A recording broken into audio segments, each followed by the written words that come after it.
मोहन नगर राज्य में राजा विक्रम सिंह का राज था। राजा विक्रम सिंह मोहन नगर की जनता की सेवा दिलो जान से करते थे। कुछ समय पहले पड़ोसी राज्य ने मोहन नगर पर हमला कर दिया। राजा विक्रम सिंह का पुश्तैनी चमत्कारी मुकुट भी चुरा लिया था, लेकिन उस चमत्कारी मुकुट को पड़ोसी राज्य का राजा भी हासिल नहीं कर पाया। मुकुट का रहस्य आज भी बना हुआ है। एक दिन दरबार में,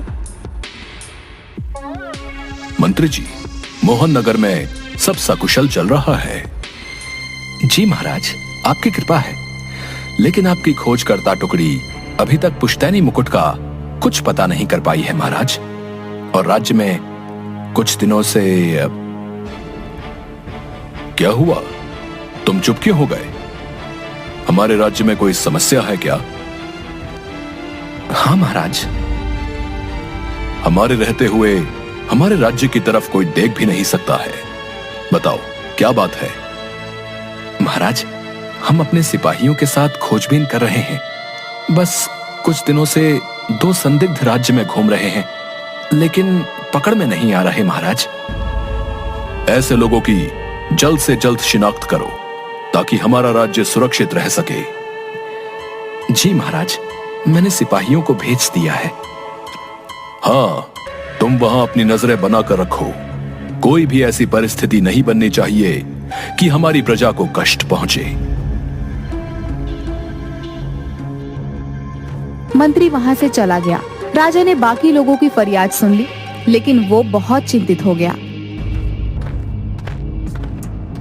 और अपने कक्ष में चला गया।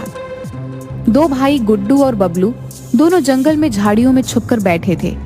राजा के सिपाही उन्हें खोज रहे थे। अरे, हमने बिल्कुल भी ये नहीं सोचा था कि हमें इतनी मुश्किलों का सामना करना पड़ेगा। हाँ, गुरुजी ने हमको फंसा दिया। ये सैनिक हमें ढूंढ रहे हैं। अगर हम इनके हाथ आ गए तो पता नहीं ये हमारा क्या करेंगे। यहाँ से वापस चले क्या? नहीं, वापस जाकर गुरुजी को क्या मुंह दिखाएंगे? ठीक है भाई, जैसी तुम्हारी इच्छा। हाँ। सैनिक भी इधर से उधर घूम रहे थे, लेकिन गुड्डू और बबलू के ना मिलने पर वो भी एक पेड़ के नीचे जाकर बैठ गए। कहाँ मिलेंगे वो दोनों? मुझे समझ नहीं आता कि हम उन दोनों को कैसे ढूंढेंगे, क्योंकि हमने तो उनकी शक्ल भी नहीं देखी। हाँ, ये मैंने सोचा ही नहीं। सैनिक थोड़ा आराम करते हैं और फिर से उन्हें ढूंढना शुरू करते हैं। अरे आजा भाई, थोड़ी मस्ती करते हैं। क्या मरवाएगा क्या? ऐसे टाइम में तुझे मस्ती सूझ रही है? गुड्डू सिपाही के पास आकर बैठ जाता है। कैसे हो भाई?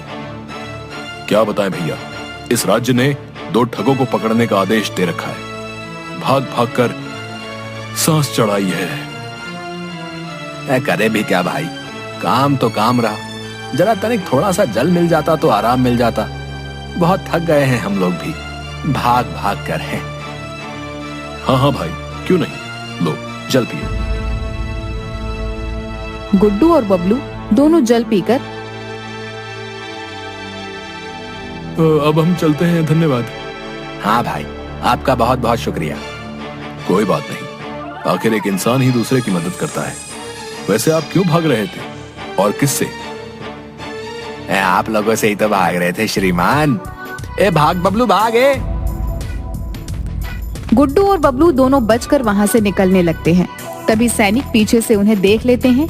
सैनिक उनके पीछे दौड़ते हैं, लेकिन तभी बबलू और गुड्डू को एक गुफा दिखती है। वो उसमें प्रवेश कर जाते हैं। सैनिक भी उनके पीछे पीछे उस गुफा में प्रवेश करने का प्रयास करते हैं, लेकिन गुफा के दरवाजे पर एक जिन्न आकर खड़ा हो गया, जिसे देखकर सभी लोग पीछे की तरफ हट गए। कौन हो तुम और इस गुफा में क्यों जाना चाहते हो? आपने उन दोनों युवकों को अंदर प्रवेश क्यों करने दिया? हमें भी उनके पीछे जाना है। जिस द्वार से तुम अंदर आने का प्रयत्न कर रहे हो, ये मौत का द्वार है, किसी का घर नहीं है। अगर तुम्हें भी मौत चाहिए तो स्वागत है। क्या इसका अर्थ ये हुआ कि ये दोनों भी मर जाएंगे? हाँ, ये दोनों भी मर जाएंगे। चलो, इन्होंने स्वयं ही हमारा काम आसान कर दिया। हाँ, चलो अब चलते हैं और महाराज को जाकर बता देंगे कि वो दोनों मर चुके हैं।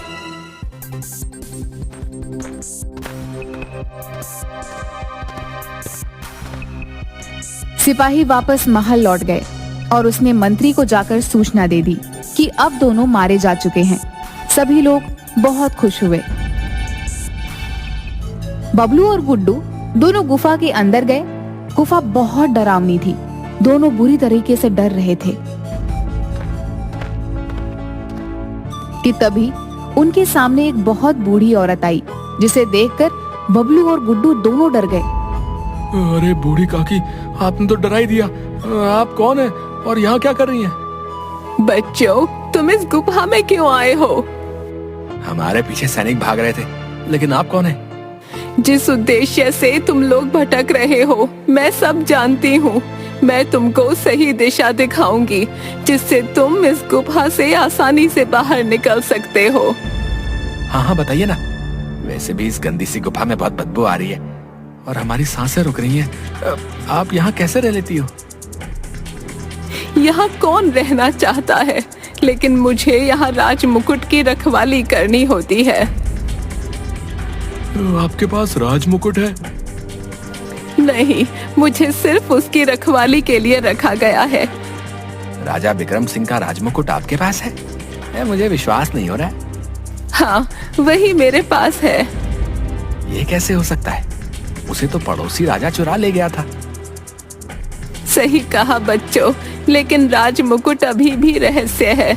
मैं तुमको सारा सच नहीं बता सकती हूँ। तभी बबलू को कुछ याद आता है जो चलते समय उनके गुरुजी ने कही थी। बबलू और गुड्डू दोनों अपने लक्ष्य पर जाने के लिए तैयार हो गए। दोनों ने गुरुजी के चरण स्पर्श करके आशीर्वाद लिया। मैं आज तुम दोनों से अपनी गुरु दक्षिणा के तौर पर इस राज्य का राज मुकुट मांगता हूँ, और मैंने तुम दोनों को इतना सक्षम बना दिया है कि तुम दोनों इस लक्ष्य को पाकर ही लौटोगे। आयुष्मान भव। जी गुरुजी। तुम्हें रास्ते में भ्रम पैदा करने के लिए मानव रूपी कुछ जादुई शक्तियां मिलेंगी। तुम्हें उनके चंगुल में नहीं फंसना है। ठीक है गुरुजी। अपने रहस्य और लक्ष्य को किसी से नहीं बताना है, और सबसे जरूरी बात, अपने लक्ष्य की राह में तुम दोनों को अकेले चलते जाना है। कभी किसी को भी दोस्त नहीं बनाना है। ठीक है गुरुजी, हम इन बातों का विशेष ध्यान रखेंगे। दोनों गुरुजी का आशीर्वाद लेकर अपने लक्ष्य पर निकल गए। अब हमें यहाँ से निकलना चाहिए।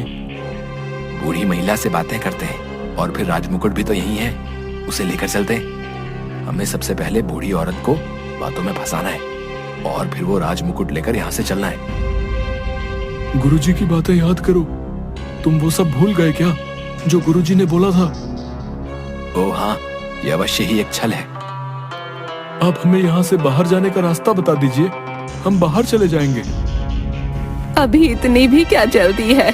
आओ, मैं तुम्हें राज मुकुट देती हूँ। नहीं नहीं, हमें बाहर जाना है, माफ कीजिए। मैंने कहा मेरे साथ आओ, नहीं तो मारे जाओगे। नहीं अम्मा, तुम्हारी बातें हम पर काम नहीं करेंगी। और तभी बबलू बूढ़ी अम्मा को हाथ से छूता है और वो हवा में विलीन हो जाती हैं। बूढ़ी अम्मा कहाँ गई? हम यहाँ फंस गए हैं। अब हमें बाहर निकलने का रास्ता खोजना होगा। बबलू और गुड्डू दोनों इधर से उधर ढूंढते हैं। तभी उन्हें एक प्रकाश दिखता है। दोनों खुशी से उछल पड़ते हैं। वाह, हमें रास्ता मिल गया। हाँ, चलो चलते हैं। दोनों तेजी से दौड़ते हुए उस तरफ गए, जिसके बाद वहां जाकर देखा तो उनके होश उड़ गए, क्योंकि वहां कोई रास्ता नहीं था, बल्कि एक सुंदर परी खड़ी थी। वो प्रकाश उसकी छड़ी में से आ रहा था। अब आप कौन हैं? हाँ, हम तेजी से रास्ता देखकर दौड़े, लेकिन यहाँ आकर बुरी तरह फंस गए हैं। नहीं, तुम यहाँ बिल्कुल भी नहीं फंसे हो। मैं तुम्हारी मित्र बनना चाहती हूँ। अरे, इतनी सुंदर परी मित्र बनना चाहती है, तो हम कैसे मना कर सकते हैं? गुरुजी की बात याद करो गुड्डू, तुम उनकी सारी बातें भूलते जा रहे हो। हाँ हाँ, मैं भी बड़ा बुद्धू हूँ, बार बार सारी बातें भूल जाता हूँ। ठीक है, फिर अब कोई उपाय सोचो। अभी मेरे दिमाग में कुछ नहीं आ रहा है, इसलिए परी जी से ही पूछते हैं। हम गलती से इस गुफा में आ गए हैं, और इस गुफा से बाहर जाने का रास्ता बता दीजिए हमें। तुमको मेरे राक्षस को हराना होगा। अगर तुम इसको हरा दोगे तो मैं तुम्हें तुम्हारे लक्ष्य तक पहुंचा दूंगी। आप हमारे लक्ष्य के बारे में कैसे जानती हैं? जो भी राजमुकुट की तलाश में निकलता है उसे इस गुफा में आना ही होता है, इसलिए मैं सबका लक्ष्य पहचानती हूँ। आज तक कोई भी मेरे राक्षस को हरा नहीं पाया है। हमारे लिए बहुत आसान है। तभी वहां बहुत बड़ा राक्षस आ गया, जिसको देखकर बबलू और गुड्डू दोनों डर गए। लेकिन उन्होंने भगवान को याद किया और मन में अपने गुरुजी का स्मरण किया और फिर उस राक्षस पर टूट पड़े। लेकिन राक्षस ने उनको पहली बार में ही उठाकर फेंक दिया। दोनों बहुत दूर जाकर गिरे। परी हंस रही थी। बबलू और गुड्डू फिर से उठे और राक्षस पर टूट पड़े। यही प्रक्रिया बहुत देर तक चलती रही और कुछ देर में राक्षस थक कर नीचे गिर गया, जिसके बाद परी का चेहरा उतर गया। अब दुखी होने का समय नहीं है, हमें आगे का रास्ता बताइए। तुमने खुद को सिद्ध कर दिया है कि तुम इसके लायक हो। राजमुकुट मेरे पास है। नहीं, राजमुकुट आपके पास नहीं हो सकता। ये राजमुकुट पड़ोसी राजा चुराकर अपने राज्य ले जाना चाहता था और उसके इरादे इसके लिए नेक नहीं थे। और रही बात राजा विक्रम की, वो राजा होकर इसकी रक्षा नहीं कर पाया, तो मैं उसे दोबारा राजमुकुट नहीं दे सकती थी। अब तुम दोनों की सूझबूझ और साहसीपन से दोबारा मोहन नगर में खुशियां लौटेंगी। इस राजमुकुट में ऐसा क्या है? ये राजमुकुट एक जादुई राजमुकुट है। इसमें पूरी दुनिया है। मैं तुम्हें राजमुकुट दे रही हूँ। आगे तुम स्वयं इसके बारे में जान लोगे।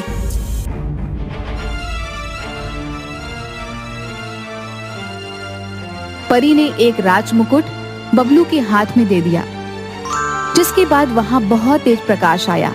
बबलू और गुड्डू की आंखें बंद हो गई। जब प्रकाश चला गया तब दोनों ने आंखें खोली तो वो बहुत हैरान हो गए, क्योंकि वहां से गुफा गायब हो चुकी थी और गुरुजी राजा के साथ सामने खड़े थे। बबलू और गुड्डू ने गुरुजी को प्रणाम किया। चारों तरफ एक नया राज्य था और वहां दूर दूर तक सोने जवाहरात फैले हुए थे। दोनों को अपनी आंखों पर विश्वास ही नहीं हो रहा था। तुमने ये कर दिखाया है, मुझे तुम दोनों पर बहुत गर्व है। परंतु गुरुजी, ये राजमुकुट का रहस्य ठीक से समझ नहीं आया। वर्षों पहले यहाँ के राजा पर बहुत हमले हुए, जिसके बाद उस समय के राजा ने अपने आसपास और अपना सारा खजाना जादुई राजमुकुट की मदद से छुपा दिया था। फिर उसके बाद जादुई परी ने राजमुकुट राजा विक्रम को सौंपा, लेकिन पड़ोसी राजा ने आक्रमण कर उसे लूट लिया। राजा विक्रम को नहीं पता था कि राजमुकुट कहां है। सिवाय मेरे ये कोई नहीं जानता था।